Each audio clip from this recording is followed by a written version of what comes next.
We could all do pirate. Oh, sorry. Yeah, here we go. Hello and welcome back to another episode of the Strong Collectors Podcast, where Jordan is going to try to get us to all do pirate voices. Yes, you read my mind, or you read my sentence. Because we've got a special guest on tonight for the second time. We've got Quaid, who is about to launch the Kickstarter for Corsair Creations. We've talked to him last year about some of these pirate-themed action figures. So we're happy to have you back, Quaid. Fantastic to be back. I'm glad to sit down with you guys because we had a really cool conversation, and I think it was September. Did we do that? That was pretty shortly after we had first revealed the prototype images. You know, they hadn't. I don't know if we even had the website up yet by that point. Yeah, and since then, you guys have gone out to Legions Con to kind of show these to folks in person, right? Legions Con was a huge undertaking because we're based in Wyoming, which is, you know, if there's a bright center to the universe, you're on the planet that is farthest from. That's like a 1,000-mile plane ride there, and we did that practically in a weekend. So it was the most exhausting thing in the world, but also one of the most rewarding because we got to fully gauge what the public interest was, and it was fun because there were just as many people that were getting introduced to Tide Realm Corsairs as there were people that were already aware. They already knew who we were once they stepped up to the booth, which shouldn't have been shocking because I was working hard to make sure that was the thing, but it was nonetheless. It was surprising to be recognized, and that much public awareness was already there, at least within that sphere and that fandom. Right. Yeah, the Legions fans are pretty tapped into figures that look like this. This is right up our alley, so I think these will fit in really well. Before we get too far into it, folks, the link is in the description. If you want to go check out the Kickstarter landing page, you can be notified when this goes up for or when this launches. So be ahead of it. You'll get notified, and then we'll take this thing off to the races once we can. So since we've last talked, Quaid, I mean, we'll kind of do like some recaps of everything for the people that maybe are just tuning in. Maybe they missed us last time. I know the folks are trying to watch every single piece of content we put out, but in case they missed it, it's not always possible. Right. What has changed since the last time we talked? I think the biggest contrast to where we started over the summer was, of course, you know, we made these images available to the public as quick as possible once we had the prototypes in hand. We were still very much learning the tricks of the trade of not only just marketing, but the world that we were jumping into. We had this fully fleshed out brand, these practically finalized prototypes, but then navigating, getting that into the public eye and having people aware that this is a real thing coming is something that's taken an immense amount of work. And it's something that seems to have fairly thoroughly paid off over the last 5 or 6 months. It's been an absolute whirlwind from start to finish. And like I said, Legions Con was essentially, you know, it felt like kind of the middle ground for us. We'd been preparing for this since last February when these guys started going into, you know, the barest bones pre-production of what these things were. So by the time Legions Con came around, we'd been at it for a long, long time. But that was really the kickoff to people grasping that this is coming, this is what's happening, and that the horsemen are behind it, which gave all the more gravity and weight to the toy line actually having legs to stand on. Yeah. Or a peg leg, one might say. Oh, precisely. Exactly. And so I think the biggest change is simply just been, it started from a finalized idea to a real movement now. And that's been extremely fun to watch evolve. Cool. Now, do you guys have your like official like timeline of the Kickstarter, of the window that we have to back this? Yes. Starting May 1st, which feels like tomorrow, but I actually have about 2 months, is going to be, it's your standard run for a Kickstarter crowdfunding platform. It's going to be about 30 days, give or take. We're locking in that so that we can time it correctly with one of the conventions that's supposed to be kind of the in-person finale to those last like 72, 48 hours of the backing period. So our good friends Terrence St. John and his wife Gina are actually helping us out, since we have, such a distance between us and the rest of the fandom that's primarily on the East Coast where all those conventions take place. They're actually going to be representing Tide Realm Corsairs in a small capacity. Terrence is going to be around ZoloCon this weekend, running around in pirate attire, probably bugging people to take a flyer and go check out the Kickstarter page. Nice. But then in March, we have Toylanta, and he will have a booth there with the prototypes for people to check out in person again, just like they were at Legions Con. It's just that'll be headed up by Terrence. And then the following month in April, he will have a booth at ToyCon New Jersey. Similar experience there. And then the intention is to time the finale of the Kickstarter with IshCon at the very, very end of May. I believe IshCon is the last 2 days of May or something, the last weekend anyway. And so those will be there in person, hopefully to kind of build up that crescendo of the end of the Kickstarter campaign, because those first 2 or 3 days are the most key, and then those last few days are when you can also expect a fairly decent surge. And so having those in person in front of people at a convention that's actually supposed to be pirate themed this year is really, really, really whoa, perfect. I think that's destiny or fate. Yeah, something like that. Very cool. So yeah, there are folks, if you're watching, listening, you've got opportunities to see these in person while the Kickstarter is running. But I think this that I have up here on screen, this seems like new art from even last time we talked. This looks very comic book to me. Yes. What do we got going on here? This did not exist back in September. This is something that our good friend Noah over at Edge Comics, and they're trying to get their company off the ground as well, did for us. This was actually somebody that I ran into his uncle talking about his art within the Mythic Legions Cabal. And he had done a couple examples of some Mythic Legions figures. I think what got my attention was his take on Baethir. And the very first thought I had in my head was, I don't care what it costs. This kid needs to be all over our pirates.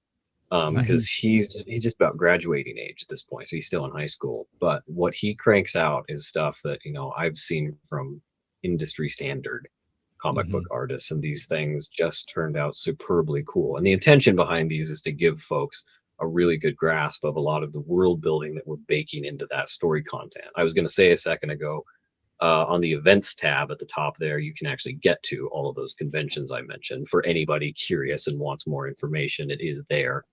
But the Pirates Codex at the end there is where all that story content talks about those illustrations and gives some clarity around that.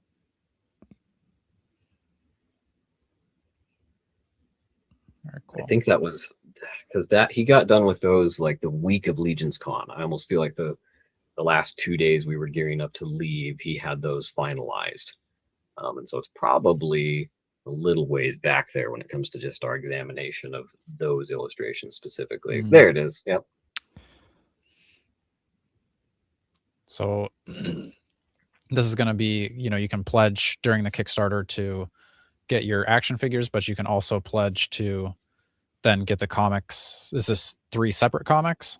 Well, that's the thing. We did not have the budget for enough illustrations to produce a comic book series. So what we have is simply lore building illustrations for the website and marketing materials. We're actually considering potentially having these on either t-shirts, stickers, something along those lines, so that these will be things people can own in some capacity or other. We're still just, the main priority is the action figures. So some of those extra things get pushed back in the priorities because they're so complex when it turns out to get the real thing you're after. But these were very much something that it seemed like. Oh, sorry, I interrupted you. Love this jellyfish man here, Quaid. I was just gonna say, Quaid, and that crab man. Those are both. I mean, is this a tease of things to come, Quaid? Can you tell us that, or I mean, you're reading my mind, Jordan. I don't have a big enough winky face for that question. Dakota, I think we would both be all over a jellyfish pirate. Oh yeah. And some of these guys are actually within the story content. They're named already. They have some backstories within there. They have some personalities of their own. You can actually read a really cool segment that my wife and I wrote about Charybdis and his crew specifically. And it's fair. I don't know. It's lengthy for somebody that's if you're scrolling through Instagram and reading things quickly, it'll take a bit to sit there. It's a full chapter, but it gives a lot of clarity to what makes these characters who they are, how they interact with each other. And Snitch the crab, our little creature here in the foremost front of the group, is a really pivotal character within universe. He's also fairly endearing and entertaining. He's actually my wife's favorite character to write, and he's just kind of taken a life of his own within the not just the Tideborn crew, but also the universe at large. So he's this small character with these really, really big implications, and we can't wait for this brand to get more in the limelight, for that character specifically to start getting more attention within a, hopefully putting him within the product realm, because I think people are already fairly responsive to him, but the more exposure he gets, I think the more attention he's going to get. Yeah. I mean, I know that you don't have all of your stretch goals in place or anything like that quite yet, not enough to announce anyway. But here I am hoping that maybe he's a stretch goal or something, that, because that's a cool idea for a character. I wish to heaven that the budget had allowed. I wish I could say that at this point. He would essentially be one of the interesting things about figuring out the budget for a sculpt is that your character feature template, that head on people, is actually not only the most important for conveying what your toy is, but it's also the most expensive. Snitch, scale wise, would essentially be, kind of a little character in his own right, and we would like to do him well rather than doing him for the sake of doing him. Sure. So it'd be disappointing for him to kind of be this static piece, which is probably as much as could be thrown at him this early in the stage. And we just want to dedicate more effort to him as a character, because he deserves more. And he, for as small as he is, he would be more expensive than we were anticipating just at that scale. But I think people are going to be pretty excited about the stretch goals based on what we've, working with limited resources brings to fruition some ingenuity that you don't expect being able to meet. And these stretch goals are going to be a testament to that. And I think they're going to be just as exciting as Snitch would be. Snitch is somebody that we would be eyeing very, very closely for something like a Wave 2. Cool. So I don't know if you don't have to have like a set in stone hold you to this, but what are your guys' plans for like a timeline of Kickstarter starts May 1st, it ends, it's gotten backed, we've gotten our stretch goals. When do we get these in hand? So when it comes to kind of your basic estimate for products of this genre, you have pretty much a similar expectation that you would from a Horseman product. It's going through a lot of the same avenues, some of the same factories, and a lot of the same methods to get it to the level of premium quality that you expect from that. And so the rough estimate, the safest bet is that 18-month window. However, we are any creator is, but we're just as impatient as everybody else to get these things finished. And so anything that can be done to speed that along will be done. But you want to make sure that you don't make any compromises for the sake of speed of delivery through production. You want to make sure that people get what they paid for on every avenue possible. And what's cool about production is that once you get those components into the hands of the factory, you have opportunities to start improving upon the product even more than what the prototype is already showing. And you want to be able to meet some of those anticipatory needs and give people the best thing possible. So it's a little bit different than, cranking out essentially a Marvel Legends repaint. You put, 3 hits of paint on it and you've used the mold 300 times and there you go. These guys are being constructed from the ground up since they're all completely new tooling. So it's an extensive process. I had a friend in the industry actually describe the process of making a toy. It's not as similar to having a Lego set. You pour all the pieces on the ground and you have the instructions and you just keep putting the components together until it's done. It's more like you have the instructions and then you have all the raw polymer for the pieces. So it's not as linear as it seems. There's all kinds of problem solving in between there to get as close as possible to a perfect product to your consumers. Yeah. Like, how do I shape all these materials into what they need to be to make this figure? Exactly. Yeah. Exactly. And it's an art form that I have such respect with those people at the factory. They're magicians, and they're, you know, veteran workers of this trade. And these factories have years and years of experience pulling off really ingenuitive action figures, and we're in really, really good hands. My favorite thing to do now is to talk to our production manager, because I learn something new and get to implement something cool every single time we talk.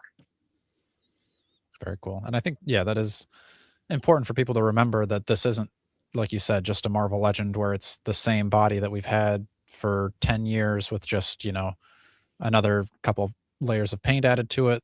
Like, you've got bones sculpted here. You need to make sure that the joints all move. And then the sculpting on everything with the detail and painting the buttons, painting the rivets, adding the weathering. These are highly detailed figures. They're meant to be battle ravaged and war torn, and so they have a lot of paint hits. Probably not necessarily more than you would see on a Mythic Legion, but they're done in a different way. We have a cinematic quality to these guys where the paint hits are applied in a way that, while the factory is anticipatory of how to do, it's just a slightly different process than some of the things people are used to. And like you can see from a lot of these prototype images, there's so many little tiny molded details that are all picked out individually. And that's something that, you know, the factory very artfully designates to its workers how to make happen, because these guys are so depthful in their design, and there's so many layers to peel back to them. Charybdis here specifically, I noticed something, you know, whether I designed his overall outlook and silhouette myself, there's so much going on to him that it's like opening a new present every single time you look at that sculpt, because I remember, oh yeah, there's this here and that here. And he's very much telling a story with his own, with his features, with his body. It's really, really fun. Right. I mean, even down to like the backside of the boots, because I think that's, you know, not to pick on Marvel Legends too much, but like a lot of those like mass produced figures, they might paint the front of them, but then you turn them around and the backside is like very, like you can see the cutoff on the sides where it's like, we're done painting, but here you've got the barnacles on the boots painted all the way around. Like, there's just those sculptural details even thrown in to the backside of the figure. And even scrolling up here at the like backside of the belts, like, you're probably never going to see this because they're going to have their coat on, but that doesn't mean you're going to put any less effort into those hidden parts. No. And those coats will be removable. And so, you know, folks will have the option to get a look at those details and fiddle with them in hand anyway. But on average, yeah, you're not really going to run into that. But we did, in the words of John Hammond, we spared no expense. We did not want anything to look blank. I remember getting a Batman figure last year and turning him around, and the black wash was only applied to the front of the figure. The back was completely bald. And it was so disappointing. It's like, I don't care that he has a cape. Finish painting your toy. Yeah. Yeah. Well, I think even like the joints on the knees there, like you see, it's like the same texture in the middle. You know, like you could just have it be like, well, this is the one that moves up and down, so it's flat or plain or whatever. But I think even seeing that detail, like the texture continues. Once you get to the factory stage, there's a possibility that some of those details on the joints get smoothed out simply because they're made out of a polymer that needs to be durable. And so if it's trying to get around some of those sculpted details, it can fight with itself at certain levels. But the intention is still there, and to have it as consistent as possible is something that, especially the factory we're working with, you know, if they could make that happen, they will. Yeah, and those weapons, I mean, those sword and that rifle is just absolutely wild. I'm so pleased with Charybdis's weapons. He's really, really interesting as not just a character, of course, but as a toy in his own right, because there's not very many things on the market right now that have an aesthetic like his. And I know the Horsemen were very, very excited to approach him, because how many figures can you think of right now that have coral growing off of them and their environment is a part of their body? And it's just something you don't see very often. Because it really looks like he picked these weapons up off the ocean floor. So that's exactly what happened. Yeah, that's so cool. I'll go back to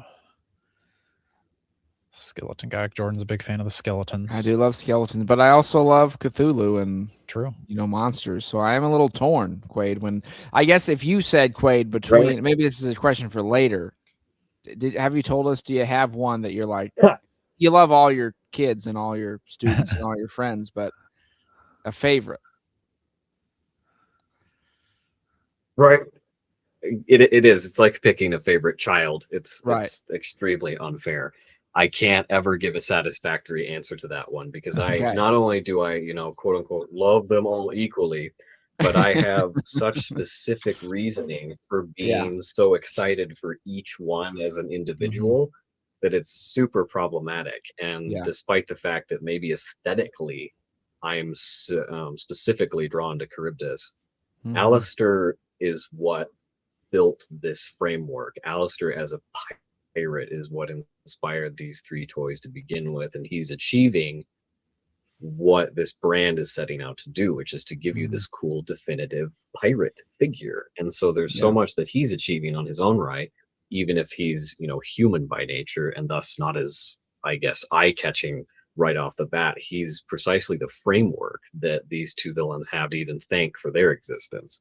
And I'm particularly excited to get him in hand with how he's going to move, because we have no modern day pirate figures, and he's going to set the standard for what we would like that to be. Yeah, I think that's very true. I mean, I know like Four Horsemen is kind of getting now into they just had their recent wave that was a little bit more seafaring, but you still don't have, you don't have that like classic pirate like this is. So this is definitely, I think, filling a void that I'm shocked that is in the like action figure industry. I'm glad the void was there so that we could fill it with this story that I've had for so very, very long, and toys that are even cooler than the story. I was going to say, like, how did that, like going back to like the inception, I guess, of this whole idea, how did that come about where you're like, how are there not pirate action figures in this scale, and like deciding like, yes, this is an actual need that the collectors are wanting? How did you guys go about that? Well, I've had a deep desire to be a toy maker for always. I figured someday I'd grow up and stop being interested in it, but I grew up and here I am. And so that desire never went away. I just always thought that, it was only afforded to somebody who had gone to design school for 30 plus years and had spent half their life, hit middle age, and then you're allowed to make toys. It's not actually as black and white as that. And the Horsemen just opened up a doorway that I had no idea existed.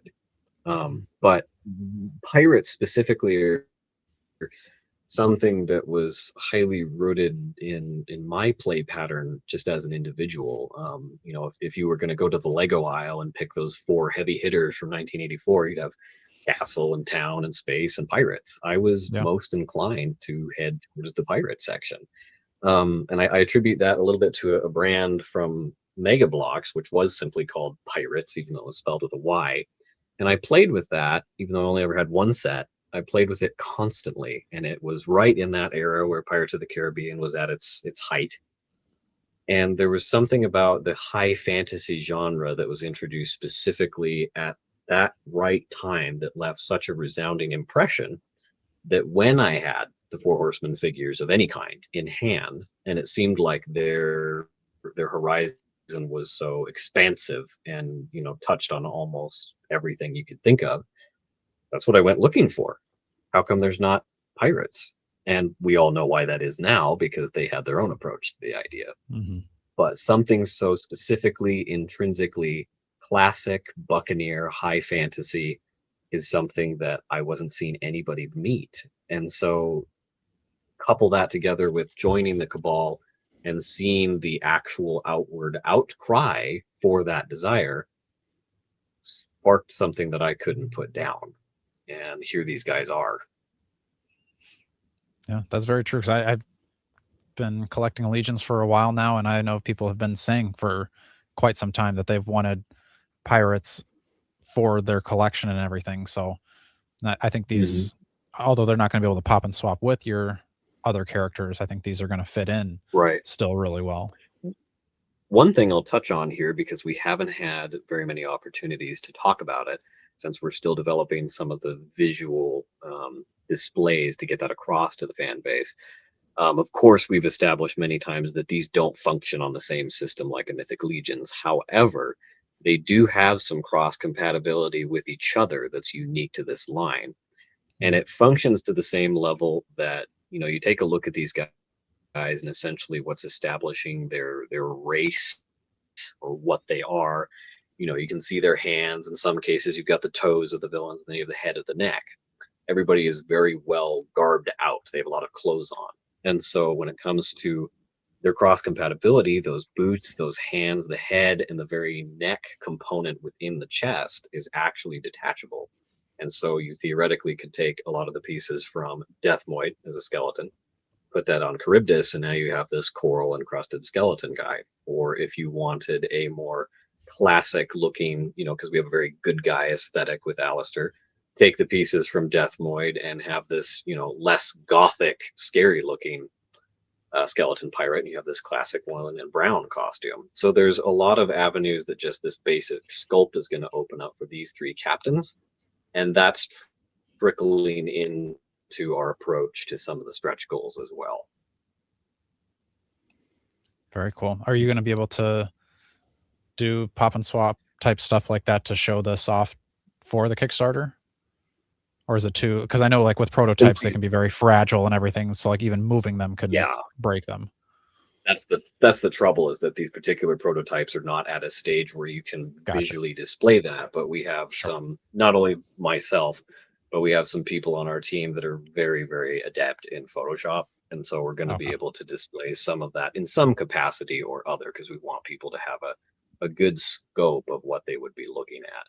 And I've already got some things worked up, but they're just not quite polished enough yet for me to be able to do more than explain it to people yet. Sure. And here we see the side by side with the Mythic Legion. I like that you have it like even on theme too, with like both being water type characters. So, yeah. Hoy is a joy in his own right. He's such a cool figure, and he's not something I expected to walk away. Legions Con was a once in a lifetime experience, and I had a good friend just essentially drag me through the Horseman store and buy it for me practically without my consent. I just said I hadn't seen it, because it was a new drop for that morning, and I'd been at the booth. We didn't walk away from the table for the whole time. And I just said, does somebody have one lying around? I haven't looked at it yet. And instead I walk out of the booth, thanks to my buddy Mike Rogers, who just grabbed one for me. And It's like a great friend. That was really fun.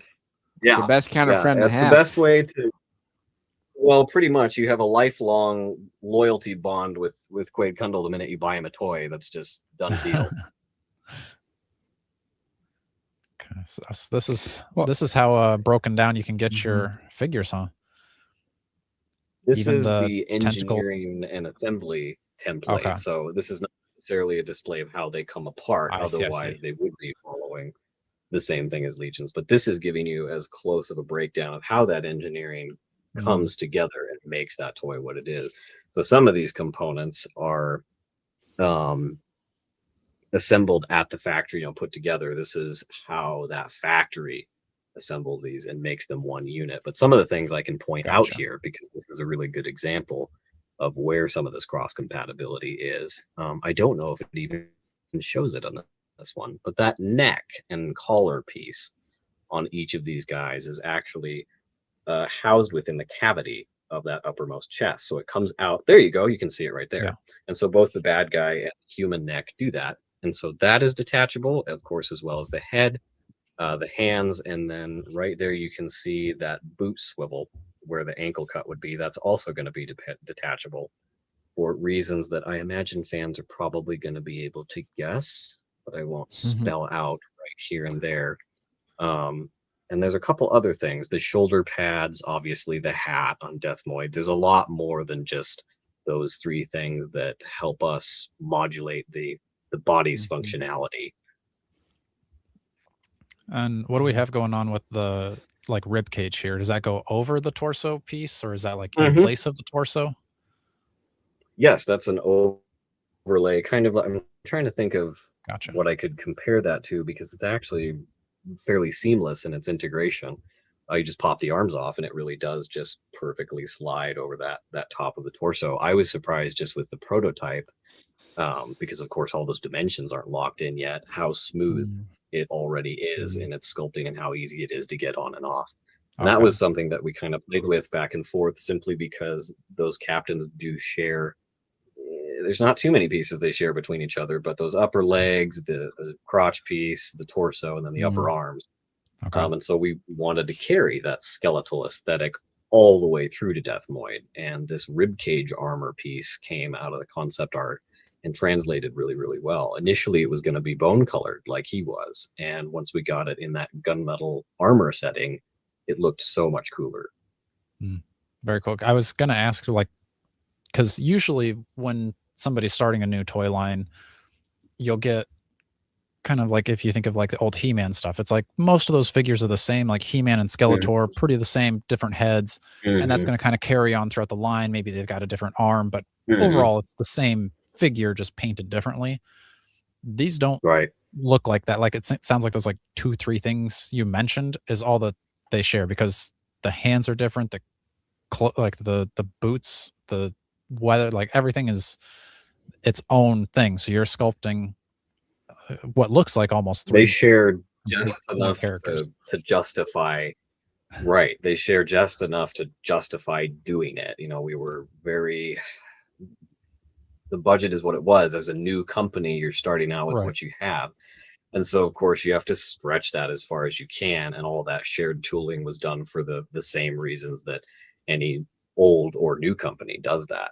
But we were so adamant that we wanted each of these 3 captains, since that is the bulk of the wave, is those 3 main characters, to be as unique as humanly possible. And I know that'll be reflected within the funding goal, which we're still properly establishing and getting all that math down to the last penny. But because these guys are so unique to each sculpt, they're doing a lot in a very small wave. And we dedicated so much time and love to making sure that even if they do share pieces, they feel completely unique in each regard. And I'm glad that these prototypes seem to display that very, very well. I've had people that were shocked when I told them that they shared anything. Yeah, I feel like you've definitely got to go over it with a fine-tooth comb to find those parts and pieces. Yeah. Well, I think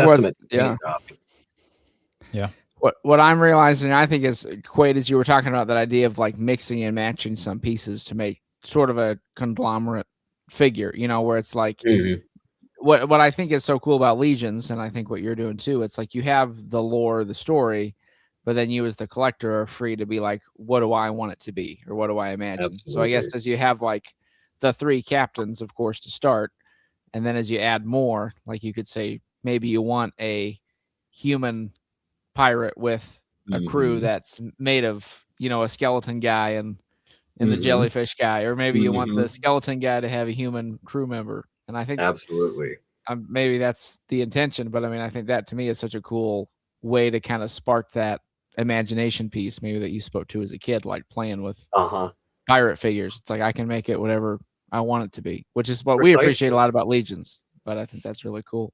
And that's one of the reasons we approached it with kind of the evergreen thought pattern that we did. We wanted to make sure that these were really cool visually, but that people could project their own intentions upon the character, and within the confines of what we're able to do with our line and our engineering, meet that need for creative expression that these figures are just going to naturally bring out in people, just like their peers and other products that they're already related to. And so a lot of indie creators have met that need in really creative ways. You know, Legendary has a very similar and yet completely unique approach to some modular character customization. And we're slowly evolving what ours looks like. And I'm actually really, really, really excited to keep dialing in what our stretch goals are going to be, because they're going to push some of that as far as possible within the confines of what we can do this time around. And so long as this Kickstarter goes off particularly well, that wave 2 is just going to push the boundaries of what this is already doing. Very cool. Yeah, I feel like I bring it up most times we talk about pop and swapping, but like when we were kids, it was kind of like towards the, like, you know, we were getting into high school where we're like, yeah, we don't really play with toys so much. We weren't getting as much, but there was like a kid version of Marvel mashup, something or another. You could put like Hulk's arms on Spider-Man. And I thought those were so cool, but I was like, I'm too old for that. So like I never got it. But then getting into like collecting now, and there's actually that option for things. Like now I'm looking at the skeleton, and I'll be honest, I haven't done the homework I should, where I've read all their backstories and all the content that's available to me. So I'm kind of already making up my own. Right. I'm kind of already making up my own stories for these guys, where the skeleton seems a little bit more like he's dead, but he's got like kind of nicer, you know, coat. He's got the like metal facets everywhere.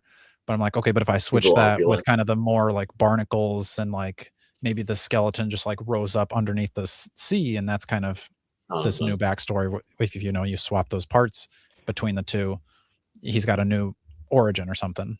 Yeah, Dakota calls me at like 2 a.m. with new stories about the pirates. He won't stop.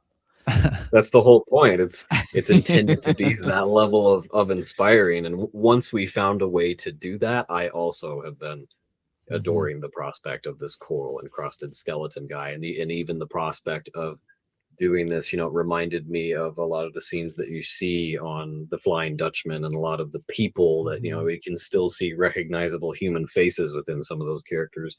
Having that type of character coral encrusted, it's just, there's all kinds of possibilities as the line broadens the horizon. Very cool. Some more size comparisons here. There you go, across a bunch of lines. I think there's a couple newer at the bottom of that section too. Like we had some other interesting figures. We put them next to after the fall.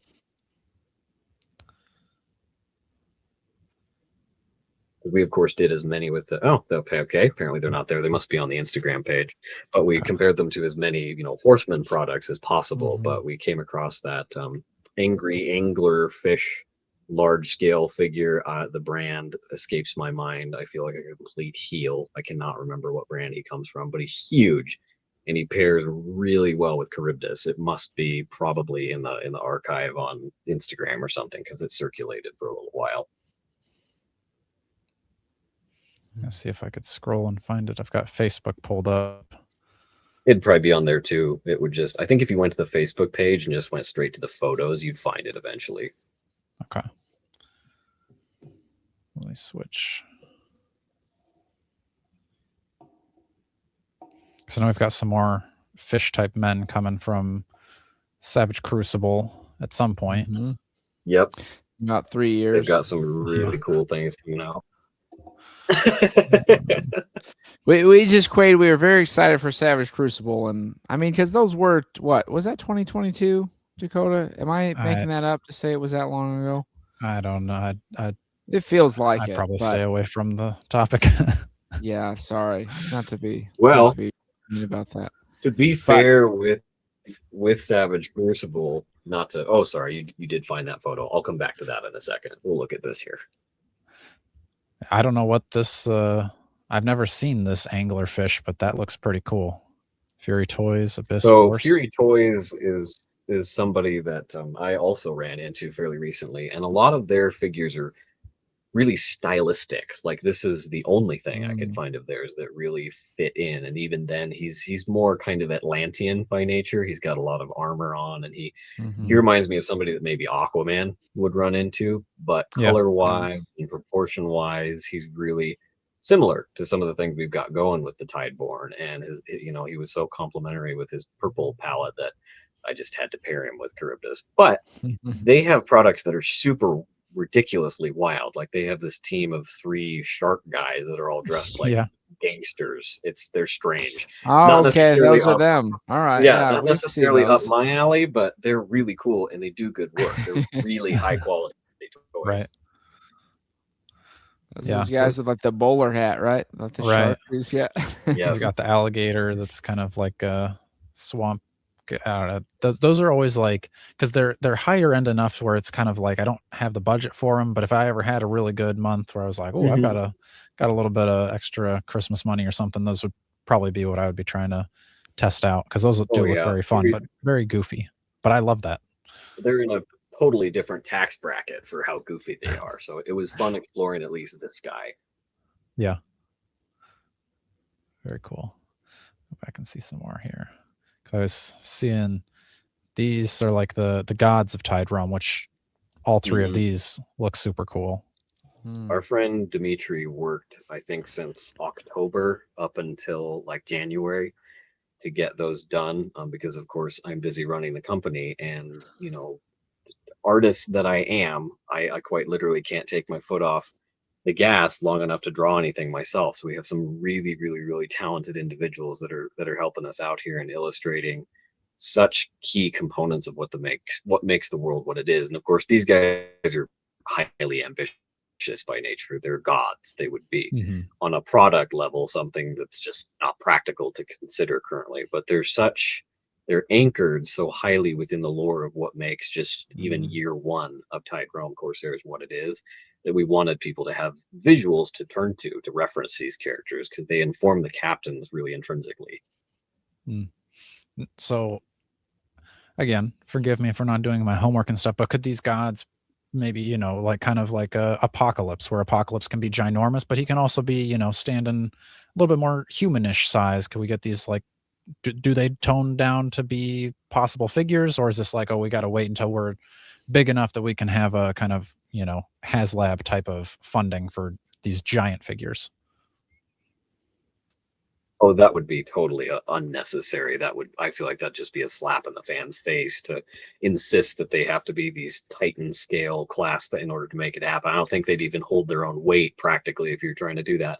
But something along the lines of, 10, 11 inches would be perfectly proportionally accurate within some of those scenarios within universe. And you could totally fudge it no matter how you were thinking about it. And again, this is concept art. These guys aren't even final to what you would be looking at, and so there's some aesthetic qualities that we'd be dialing in even closer to what Tide Realm really is. And so you absolutely could, we just want to make sure that they were at a larger scale, and that's something that it's funny, the jump from say like a 5.5 inch figure to a 6 inch figure to a 7, maybe even 7.5 inch action figure is not this massive conversation when it comes to budgeting. It all kind of equals out at the end. But when you jump to that 10 and 11 inch thing, the conversation completely transforms. Yeah, I was actually going to ask too, because I know that like just because a figure is smaller doesn't necessarily mean it's that much cheaper than your, regular sized figure. Like if you were going to add like, dwarves are the same price as like a knight pretty much. So like absolutely looking forward, not that this would be like wave 2, but whenever size does come into the factor here for wave 2, 3, 10, whatever it is, do you think you would go smaller first, or would you go bigger first? I have a feeling you have to be based locked on into this. We can't possibly be locked in, but we do have so much concept art in the back burner because we had 50 plus product proposals that we submitted to the horseman that we then had to narrow down to what we have today. Wow. And so all of those characters come in all shapes and sizes. And so I imagine on a logistical level, maybe the next character type you saw would probably be smaller, but we have just as many that could easily be larger. It's just going to depend on what's most purposeful and, the state of the brand at that point, how long you can stretch that mold too. It's that longevity of a new character hitting as many points as possible. Some of those larger characters, even the guys that are more animalistic, are harder to reuse. Yeah, that makes sense. And so I that's a huge number of characters to take in and then have to whittle down to 3. But at this, like, I don't know what those other characters were. These 3 seem like the perfect pick, but was there some that you were like, oh, come on, are you sure you don't want Steve the pirate? This one is so cool, but right. We're just going to put that on the back burner now. Steve the pirate. He's invisible. No one's ever seen him. Yeah. It was gutting to have to, obviously, because we had, as a brand new company and as a newly wedded couple, we have what we have, and premium prototypes are not a cheap investment at all. And so just on a basic level, we put everything we have into them. And so that's Mhm. one of the reasons why you see, you know, the number that you do for this line, but it's also the reason that you see the fact, regardless of the fact that there's 3 figures, they have so much dedicated to them on an individual level because we did lead with the 3 strongest concepts we felt we had at the time. Mhm. There were a lot of really cool concepts that probably would have maybe sold just as well, but they weren't representing what made Tide Realm Corsairs what it is in a snapshot. And that's what we Sure. wanted for this first wave, was for people to understand what was going on very, very quickly. And these 3 guys represented that in all of the most creative ways possible. Very cool. I mean, they seem perfect to like set the tone for what this is going for. Like you can, like me, you don't have to do a ton of backstory reading and everything. You can just see the Right. figures and understand what's going on here. You can look at the other concepts arts and the artists, like comic cover type things, and you can just get a sense of the story Uh-huh. without ever having to read a word. Absolutely. We wanted to, that's where that evergreen word came back into play. We wanted this to be as malleable as possible within the pirate genre, despite the fact that we do have pre-prescribed lore for all these guys that can either make you more interested, or you're allowed to be indifferent to it. Like, it's these toys speak for themselves, and you have as many options as we're able to give as far as immersing yourself into the world. One of those things that we're actually able to offer through this first Kickstarter is, I have a lengthy background in voice acting and audio work, and so I have a lot of tools to produce things within house that are, you know, different than some things um, that I have to go to other people to help me with. And so throughout the 30-day campaign, there's actually going to be one new installment of the audiobook throughout each of those days of the campaign going. And so that'll be Ooh. something that is aired on YouTube. That'll start May 1st. And that's something that we're in like the middle of production of. There's probably like 50% completed there. And it's something that, like I said, thankfully I have all the tools to do that in-house on our end. And so it's pretty easy to get done. It's just a lot of work, but it's something that's going to be bringing life to the story content in a different way to consume it than it would be, you know, sitting reading a paragraph, which is something that not everybody's going to take the time to do. But a 10-minute story chapter as you're getting excited for the Kickstarter going live, and to keep you fed in the middle of that inevitable lull in the middle, because that's just tends to be how it goes. We're going to do our absolute best to minimize that, because you want to stay steady through the whole campaign if possible. But it's giving people something to chew on throughout the whole campaign that doesn't cost anything. The audiobook is going to be absolutely free to everybody's enjoyment who's a part of the Kickstarter. Very cool. So I know we're not talking necessarily stretch goals now, but are there other things in addition to these figures that are going to be part of the Kickstarter? Like, are this going to be like pirate doubloons or booty or things like that, that kind of, or like a flag, anything like that to add to the campaign, or are we We have strictly extra little. We're prioritizing the figures and then what stretch goals those figures can create. But we do have add-ons that we're working on as far as supplementary material for people to consume it because it's just smart to make sure that people have cheaper tiers as well. Even if, you know, if you're somebody that believes in the project and doesn't have the full funds to invest in a whole wave, you know, even one figure is a huge help to our campaign. But something like t-shirts is something that we're examining pretty closely. They're all things that there's so much work that a 2-person team has to do that we're still examining right now, because we just have to, you know, make a decision. Where do we source this? Where do we source that? And how much does this cost? And integrating that into the campaign is this giant, continually turning wheel. But these stretch goals are at the top of our priority right now, and we're wanting to make sure those are as strong as humanly possible, because they're going to make people excited. Yeah. And there's something that we're going to offer to an extent that we didn't even anticipate being able to from the beginning of this. There's more coming than we thought. Very cool. So we've still got a little bit of time between now and then, but like before the launch of the Kickstarter, what can folks be expecting to see and hear from like as updates and everything as we lead up to it, and like best ways to get those updates? The best way to get those updates really is following that Kickstarter landing page. Right now, it's the speed that follower count has, raised in a month was not what we were expecting. And so what we have from just increment back, well, not backer, but follower updates right now is simply just, climbing that number and seeing how many people are on that. But that, along with the newsletter on the website, which is just as easily accessed as the landing page, is going to be the best way to get a hold of things directly. But all of that same information is circulated through the social media platforms as well. It's just if you're following the website or the Kickstarter page, you're getting it first. But social media, Instagram is a really good spot because you're going to see visuals more consistently than on any other platform.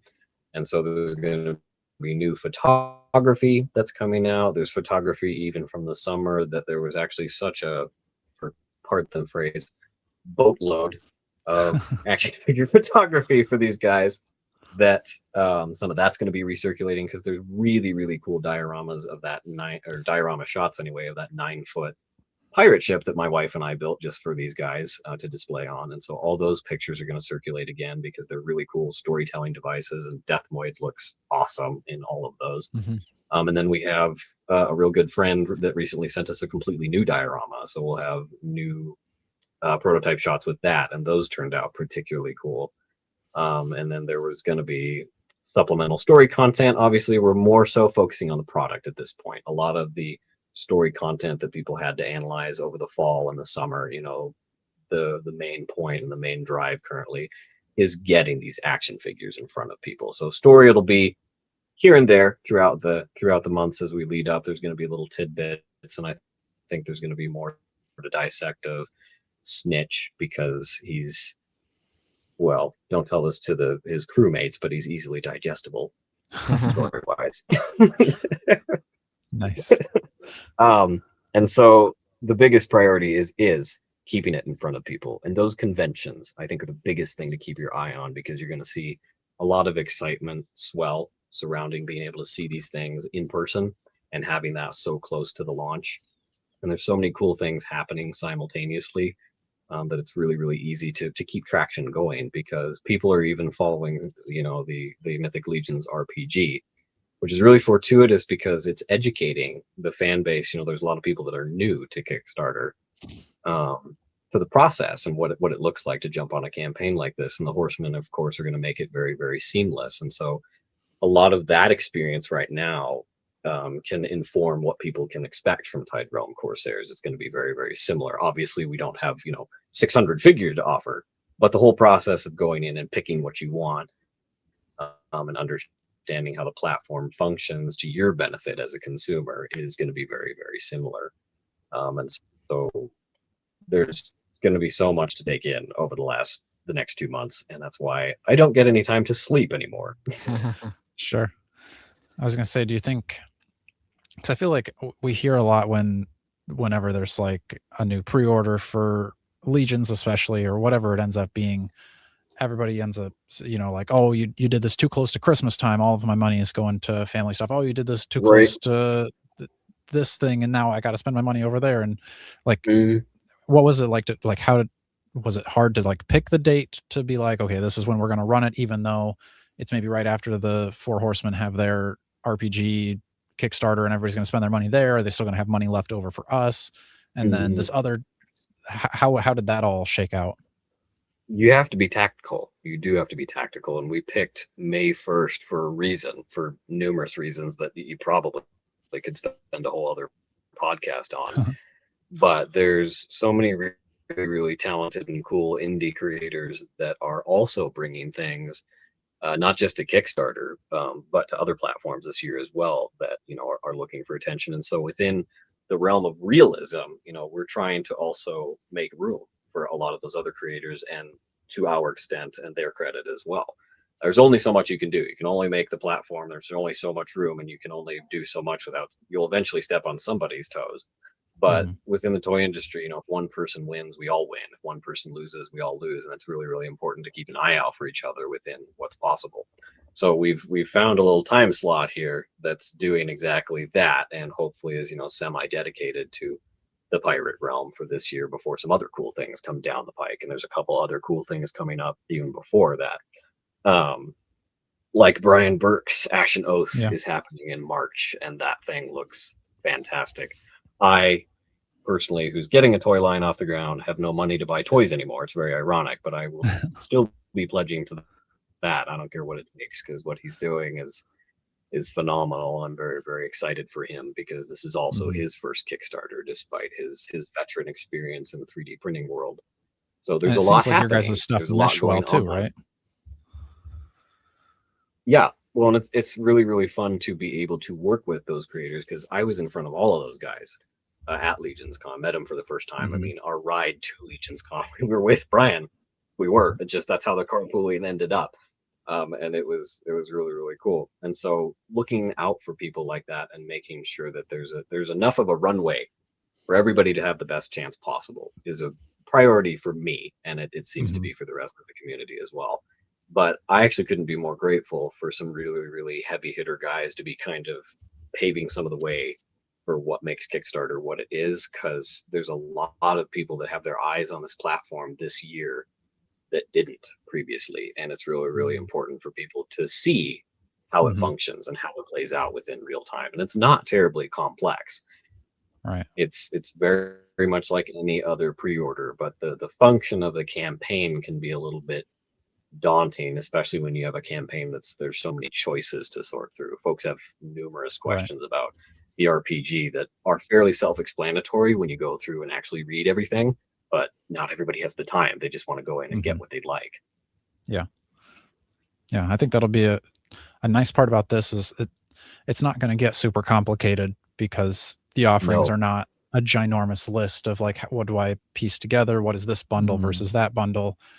I would assume I can get 1, 2, or 3 figures. I can probably get a bundle of all 3 maybe. And then those add-ons kind of you mentioned, and then maybe we get some stretch goals. So it's like, that's very digestible, especially for somebody who's not used to Kickstarters and how they work. I think it's very beginner friendly for how that's going to go. That was something that we also engineered from the beginning, simply because, you know, we were tapping into a genre that's not fully explored yet. You don't have, you know, the massive fan base that a lot of other genres already do. We had the budget that we did, and we were working with a platform that we were still learning, just like the consumer is. So it seemed actually really, really fortuitous that we could give, you know, such a complete package in these 3 guys. You know, you feel like you have the whole experience with these 3 as is, simply because of how well they relate to each other, how well they go together, how many different aesthetics they're hitting in one vein. But it's also not going to break your bank. You know, toy collectors are stretched really thin right now, and you can invest in an entire new theme right now and very easily get everything that there is. You can feel like you've, you know, completed your collection, because that's what exists right now, and not have to scrape and stretch by to make it happen, because these are, while we're still locking in all the exact pricing, they're not going to be hardly any different than a lot of their peers are as far as pricing goes. And so we want to make sure that these are as easily accessible as possible, not just because they're premium, but because we want to make sure that that investment furthers the rest of the line, and so that these captains have a crew later. And that's another reason we're particularly excited about the stretch goals. Very cool. Ooh. Okay. All right. Well, folks, while you're listening, you can pique Jordan's interest. Yeah, exactly. I know. Quager. Yeah, that's speaking his language. That's right. Dreaming now. Yeah. So remember, in the description is the link to the Kickstarter page. You can go over there, make sure that you've got it saved, sign up for get notified when it launches. And when it does launch, you don't actually have to pay when you back it. You pay when the campaign ends, if it gets fully funded. So similar, if you've ever backed a HasLab, you can put in, you know, your pledge up front, and then you get charged at the end of the campaign. So pledge early, because then that kind of boosts it, kind of like we're seeing now with the Mythic Legion Kickstarter. It puts it on the homepage. Yes. More people see it, brings more fans in, more chances to get those unlocks earlier and earlier. So pledge early. No reason to wait till the last minute. Exactly. So no, absolutely not. And I appreciate you, Dakota, for bringing that up, because it's a big point of confusion to anybody that's new to the platform, because it's hard to tell exactly how things go. And that conversation even can extend to things like shipping quotes, because that's something that happens post campaign, when things are actually ready to be sent to you. And that's when those creators figure out what you owe on the shipping front. And so, you know, as a creator, you still have to give Kickstarter an idea of what people are looking at.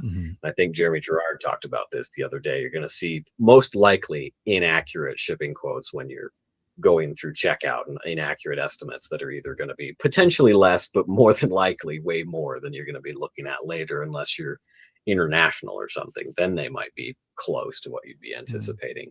But that's all something that, you know, there's no reason to be intimidated or get scared about when you're in the checkout and there's all these numbers in front of you. You won't have to think about them for at least another year, and they sure as heck won't look like what they do now. Yeah. All right. Well, very cool. Quaid, thanks for joining us. Thanks for talking about everything.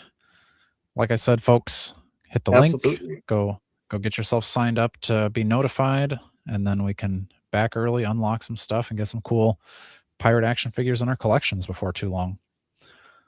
You guys are awesome. It's a real joy to come back and share with you, and it's so fun to have these so close and ready to go, that there's so much to go over, and the idea is so fully realized that it's even more interesting to talk about it as this almost completed project, and that it's so close and ready for everybody.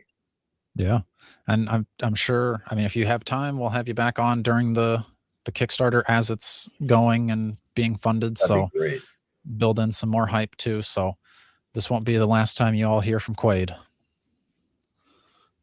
All right. I don't think so. You guys have been awesome. Thank you so much for the time to talk again. Of course. Make sure you're liking, sharing, subscribing, and until next time, stay strong.